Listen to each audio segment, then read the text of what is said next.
Your Majesty at your service. Welcome to Fair Queen Talks. Thank you for tuning in to another episode of my podcast, Manifest Your Goals.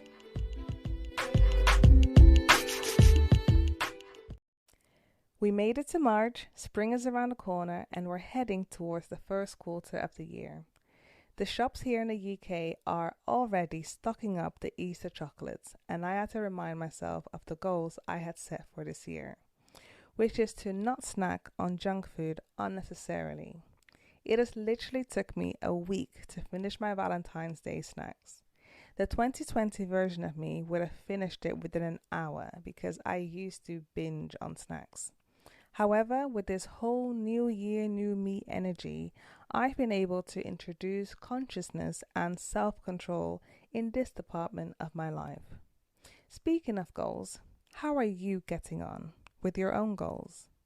This time of the year, it's easy to slack off, but I'm here to remind you that when you are goal-focused, you have a sense of direction and discipline in your life that will allow you to be prepared to identify opportunities that will lead you to your greatness.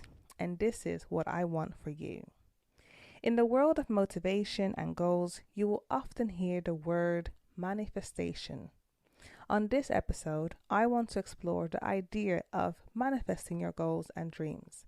I also have some exciting news to share with you regarding my own goals for this year. Manifestation refers to the various self-help strategies intended to bring about a personal goal, primarily by focusing one's thoughts upon the desired outcome. The techniques are based on the law of attraction of New Thought spirituality. Now, I'm not well versed into these New Age theories and ways of life, like the law of attraction, but I do subscribe to the idea that our mind is a very powerful thing, and what we tell ourselves in our mind can impact us. Natalie Guerin from the Huffington Post, in an article called 7 Steps to Manifest Anything You Want, including money, shared 7 tips in her blog post, which are the following. This is all about manifestation. So, here we go. 1. Get clear on what you want. 2. Ask the universe for it. 3. Take action. So help the universe make it happen. 4. Trust the process. 5. Acknowledge what is being sent to you along the way. 6. Increase your vibration. And 7. Clear all resistance. These tips are pretty straightforward and make sense to me. As a person of faith, opposed to asking the universe, I would pray about the goals I am setting and consider how these goals would make me a better person and a blessing to the world. Once I received an answer to that prayer, I would take actions that are necessary to achieve those goals and trust the process. What I think is important about step 5 is that we have to acknowledge what is being sent to us along the way. When we face challenges, promptings, or get gut feelings, it's important to recognize it, think about it, and see how helpful it is to our lives and respond to that feeling. Even when we are facing challenges, when we are working towards goals, we have to be able to see the silver lining. For those who aren't familiar with this metaphor, a silver lining is a metaphor for optimism in the common English language, which means a negative occurrence may have a positive aspect to it. Goal-focused people are optimistic and therefore view challenges as opportunities. So remember that when you are going through your challenges this year. Point 6, that speaks about increasing your vibration, is one of those new age ideas I have learned in recent years. According to the law of attraction, you attract what you're sending out. To attract more of what you want, you have to raise your vibration. Vibrations are like a little radio signal you are continuously sending out to the universe. You must tune your signal to a vibration worthy of receiving it. So you could stay positive and be thankful, for example. So all you have to do is to feel joy or be happy. So by spending 10 to 15 minutes a day at least doing something that makes you feel good, like watching a YouTube video, listening to Fairy Queen talks, meditating, ensures that your vibrations stay high. I understand this idea in the concept that was taught by my mother. She shared with me that when we do good to others, God will be good with us or to us. This is important to me because it reminds me that being a good person isn't just a good way of living, but it will bless your life. The last point number 7, is so important to remember.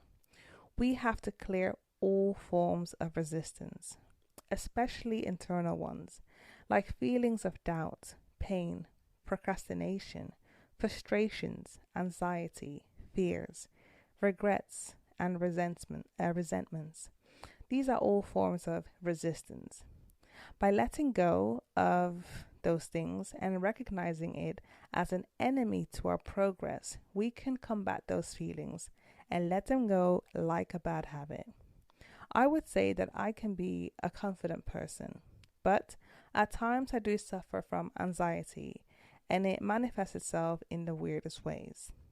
I found that breathing techniques have helped me to hype myself up or calm myself down by speaking to my inner self that is panicking. You will find your own way of letting go of the things that stop you from tapping into your own greatness. So this year, I've done something completely new, which is picking a word that I'm focusing on for this year. The word I picked for this year is growth, which applies to every part of my life. One way I am growing is in my confidence to try new things. This past January, I saw a casting call for a video and podcast show based in London. I saved this on my phone and sat on it for ages because I was trying to figure out whether this would be for me. Because I live outside of London, I thought this probably wouldn't be something for me. However, the 2021 version of me that is all about growth and being brave enough to grow reached out to the show and asked if I could audition despite living outside of London. Their response to me was that unfortunately I had to live in London. Now I won't lie, it did hurt me for a hot minute, but I let it go and I asked and I tried, so at least I live a life with no regrets. A week or so later, they DM'd me and said that due to the ongoing pandemic, they were considering applications outside of London because the production is currently being held remotely.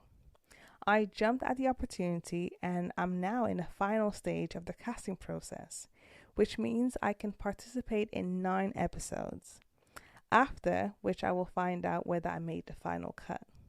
So, the exciting news is that I have to share with you is that your Fairy Queen Tatiana, is going to appear on episode 46 of Ethnically Speaking, the show where they discuss everything affecting the UK's highly melanated communities, from current affairs to pop culture and everything in between. And the first episode that I'm going to appear on airs on Friday, 5th of March, the date that this episode of Fairy Queen Talks is also released. You can tune in to the show on YouTube and Spotify. If you want to find out more about the show, you can find them on Instagram, where I found them, at United Melanin Co. The United Melanin Group is a creative media brand empowering UK people of colour to tell their stories uncensored and unfiltered. I came across Ethnically Speaking last year and have been hooked ever since. It's just great to see and hear the voices of melanated people in the UK. I personally consume a lot of American content because of the diversity in media and also the type of content they provide. I am loving that people in the UK are building media brands, and I want to support UK content creators because as much as I love United States content, there is something about hearing the voices of people who experience a world that you live in, people you can relate with and have a closer proximity with geographically and societal experiences. Last month, I also had the opportunity to host a virtual community conversation with young people from the Angolan community in Nottingham about the impact of COVID on the Angolan community.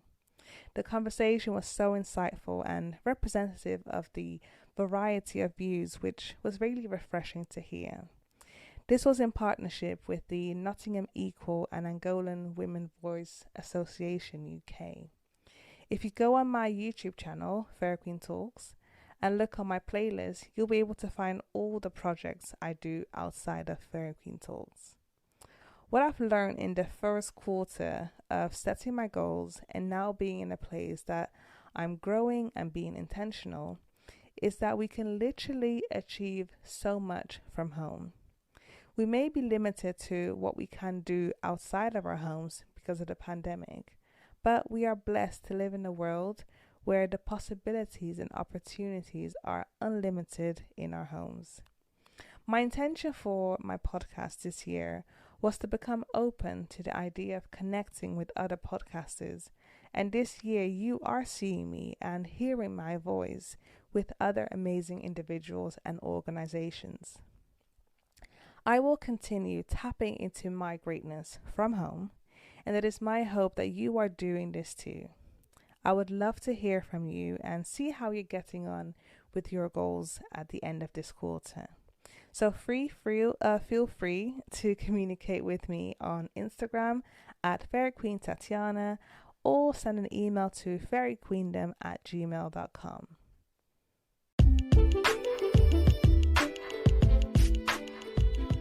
At the end of each episode, I address the queendom. Manifest your goals in the way that suits you. Trust the process and always see the silver lining. Let go of thoughts and people who are an enemy to your progress in life. Check out Ethnically Speaking on YouTube or Spotify. The possibilities of opportunities are endless. Thank you so much for listening to Fairy Queen Talks. See you next time.